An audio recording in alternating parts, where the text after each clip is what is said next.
الله الرحمن الرحيم وعن عبد الرحمن بن سمرة رضي الله عنه قال جاء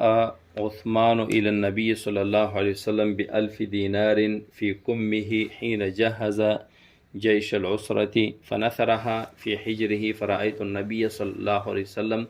يقلبها في حجره ويقول ما ضر عثمان ما عمل بعد اليوم مرتين۔ مشکات شریف کی 6073 نمبر حدیث ہے۔ حضرت عبد الرحمن بن سمرہ رضی اللہ عنہ فرماتے ہیں کہ جاء عثمان الی النبی صلی اللہ علیہ وسلم، حضرت عثمان رضی اللہ تعالیٰ عنہ حضور صلی اللہ علیہ وسلم کے پاس تشریف لائے، ب1000 دینار 1000 دینار کے ساتھ، فی کمہ اپنی آستین میں، یعنی حضرت عثمان رضی اللہ عنہ اپنی آستین میں 1000 دینار لے کر حضور اقدس صلی اللہ علیہ وسلم کی خدمت اقدس میں حاضر ہوئے۔ کب؟ حین جہز جیش العسرتی،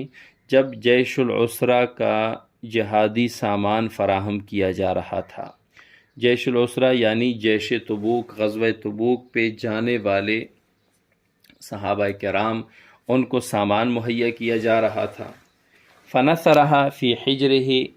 حضرت عثمان غنی رضی اللہ تعالیٰ عنہ نے وہ دینار حضور صلی اللہ علیہ وسلم کی گود میں بکھیر دیے، آپ صلی اللہ علیہ وسلم کی گود میں بکھیر دیے۔ فرأیت النبی صلی اللہ علیہ وسلم، میں نے نبی کریم صلی اللہ علیہ وسلم کو دیکھا،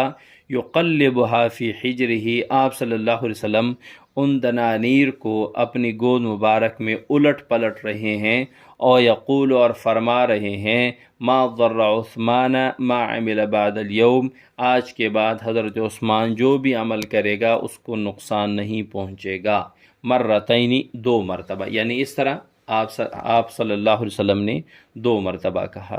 تو اس حدیث میں آپ صلی اللہ علیہ وسلم کو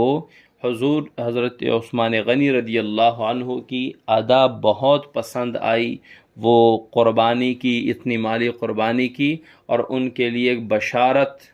فرما دی کہ آج کے بعد حضرت عثمان کو کوئی عمل، یعنی کوئی گناہ کا عمل،